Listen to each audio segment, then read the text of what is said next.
हर कोई इंसान चाहता है कि उसकी इम्यूनिटी अच्छी रहे, और इम्यूनिटी को अच्छी रखने के लिए एक्सरसाइज करिए या सिक्सम की थेरेपी लीजिए, ये तो हर कोई बताता है। लेकिन आज इस वीडियो के माध्यम से हम जानेंगे कि कैसे थेरेपी लेने से, सिक्सम की थेरेपी लेने से हमारे शरीर की इम्यूनिटी का इजाफा होता है। यानी कि जब हमारा जो हार्ट वाला सर्कुलेशन सिस्टम है, जो ब्लड का फ्लो पूरे शरीर में बनता है, उसी के साथ साथ एक और सर्कुलेशन सिस्टम चलता है जो एक्सरसाइज करने से या सिक्सम की थेरेपी लेने से हमारे शरीर की इम्यूनिटी को इजाफा करता है, जिसे हम कहते हैं लिम्फेटिक सिस्टम।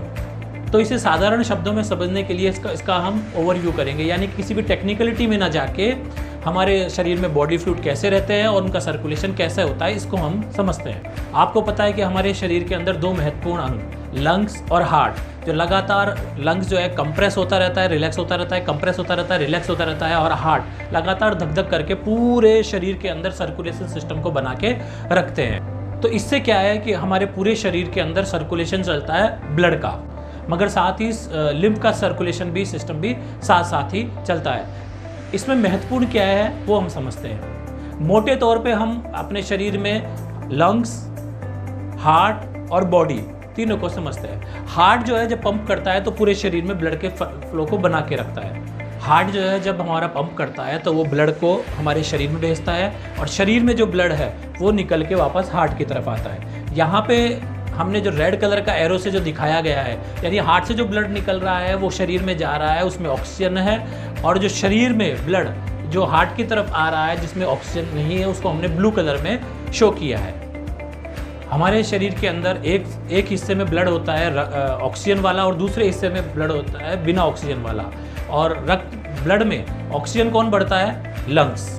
हार्ट को सही से समझने के लिए हम इसे 4 भागों में डिवाइड कर लेते हैं, 1, 2, 3 और 4।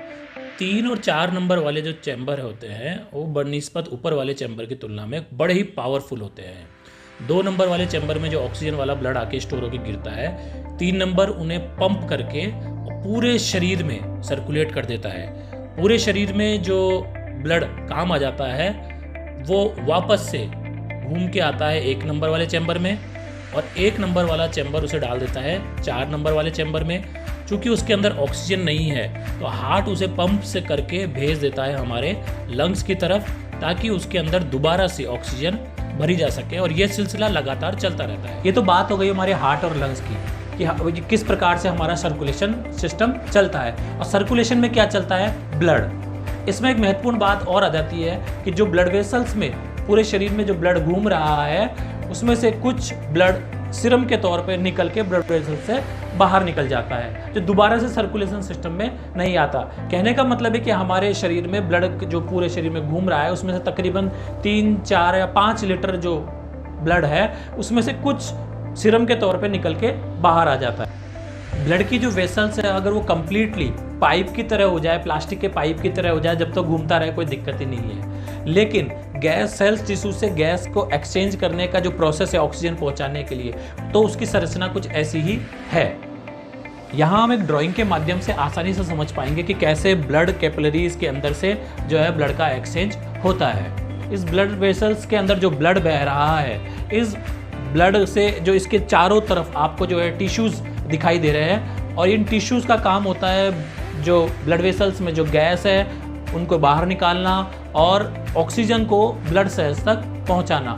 और इसी प्रोसेस के अंदर से बीच बीच में जो सीरम है, जिसे हम लिम्फ कहते हैं, बाहर आना शुरू हो जाता है, और ये जो हमारे इंटरस्टिशियल सेल्स होते हैं उनमें आके जमा हो जाता है। और जब ये भर जाता है तो ये आगे जो है प्रोसेस जो है छोटे छोटे जो लिम्फ कैपिलरीज है इसमें आके जमा हो जाता है, और धीरे धीरे ये चारों तरफ लिम्फ कैपिलरीज जो है आपस में जुड़ जाती है, और लिम्फ वेसल्स में आके सारा इकट्ठा हो जाता है।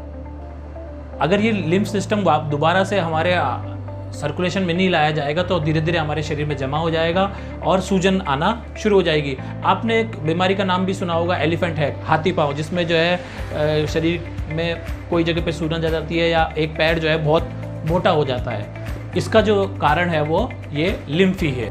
तो लिम्फेटिक सिस्टम का यही काम होता है कि हमारे जो ब्लड से जो सीरम के तौर पे जो रिस के बाहर निकल रहा है और इंटरसेल सेल से होता हुआ यहाँ वहाँ जो फैल रहा है उसे वापस से कलेक्ट करना और उसे हार्ट की तरफ ले जाना। मतलब ये है कि जो हार्ट की तरफ जो वेन जा रही है उसमें जाके उसको सम्मिलित कर देना। तो इसके साथ साथ इसके और भी फंक्शन है, उसमें से सबसे महत्वपूर्ण है इम्यूनिटी, यानी कि इम्यूनाइजेशन प्रोवाइड करना। कैसे करता है वो हम जानते हैं। जो ब्लड वेसल्स है जिसमें जो है गैस का एक्सचेंज हो रहा है और जहाँ सीरम निकल रहा है वहाँ पे स्पेस बहुत ही कम होता है, और जो हमारा लिम्फेटिक सिस्टम है उसमें स्पेस बहुत सारा हो रहा है, यानी कि जो सीरम जो इकट्ठा हो रहा है हार्ट की तरफ भेजा जा रहा है उसमें स्पेस काफ़ी ज़्यादा होता है। तो हमारे शरीर के अंदर जो भी अनवांटेड चीज़ें आ गई है, बैक्टीरिया, वायरस जो आ गई है, शरीर जो है उन सबको कलेक्ट करके और इस लिम्फेटिक सिस्टम में जो स्पेस बहुत ज़्यादा होता है वहाँ पे फेंक दिया जाता है। यहाँ से होते हुए वो लिम्फ नोड्स के पास आ जाती है। लिम्फ नोड जो है उन सारी चीज़ों को एनालिसिस करता है कि यानी कि जो भी बैक्टीरिया, वायरस, कीटाणु जो आए हैं क्या वो हमारे शरीर के लिए नुकसानदायक है। अगर वो एनालिसिस में लगता है कि हमारे लिए नुकसानदायक है तो वहाँ जो है उनका खात्मा कर दिया जाता है, उनका हिसाब बराबर कर दिया। तो आप देखिए कि हमारे शरीर की इम्यूनिटी के लिए सबसे ज़्यादा ज़रूरी क्या है? ज़रूरी है वो अनवांटेड चीज़ें जो शरीर में आ रही है उनको सही से पहचान करके उनकी ख़त्म कर दी जाए। और वो हो कहाँ रहा है? वो हो रहा है हमारे लिम्फ नोड से, जो 300-400 लिम्फ नोड हमारे पूरे शरीर में फैले हुए हैं। लिम्फ नोड जो है इनके भी कुछ ऑर्गन्स होते हैं, जैसे कि स्प्लीन, जिसमें नए नए इम्यूनिटी वाले सेल्स जो है डेवलप होते हैं। और ये सब कहाँ पे होते हैं? ये लिम्फ में होते हैं। और इन्हीं में से कुछ जो सेल्स जो हैं वो हमारे ब्लड में भी जाते हैं, जहाँ पे मेच्योर होते हैं और किसी भी तरह के अटैक से हमारी सुरक्षा करते हैं। तो यहाँ पे महत्वपूर्ण क्या है कि लिम्फेटिक सिस्टम हमारे शरीर में इम्यूनिटी प्रदान करता है। और यहीं पे कुछ बीटा सेल्स करके होते हैं, जिसको आगे कभी हम फिर जानेंगे, जो हमारे शरीर में ब्लड में जाके एंटीबॉडी प्रोड्यूस करता है और हमें खतरे से बचाता है।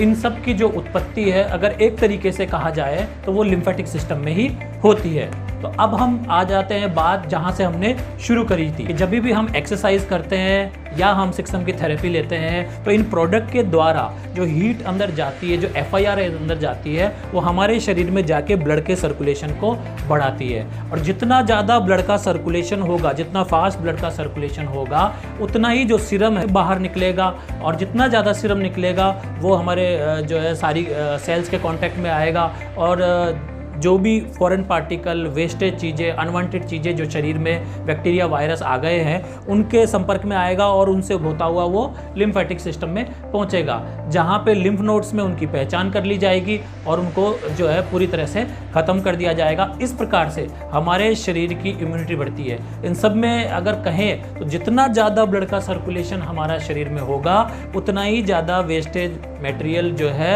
वो हमारे लिम्फेटिक सिस्टम में पहुंचेगा और उतना ही हमारे शरीर में इम्यूनिटी ज़्यादा बढ़ेगी।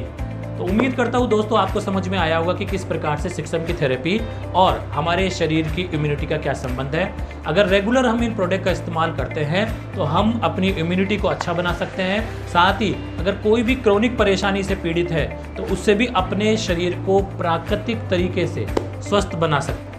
साथ ही अगर इन प्रोडक्ट का इस्तेमाल आप घर पे डेमो के तौर पे करना चाहते हैं तो हमारे टोल फ्री नंबर पे कॉल करके हमसे संपर्क कर सकते हैं। आप सदैव स्वस्थ रहें, यही शुभकामनाएं हमारी है। धन्यवाद।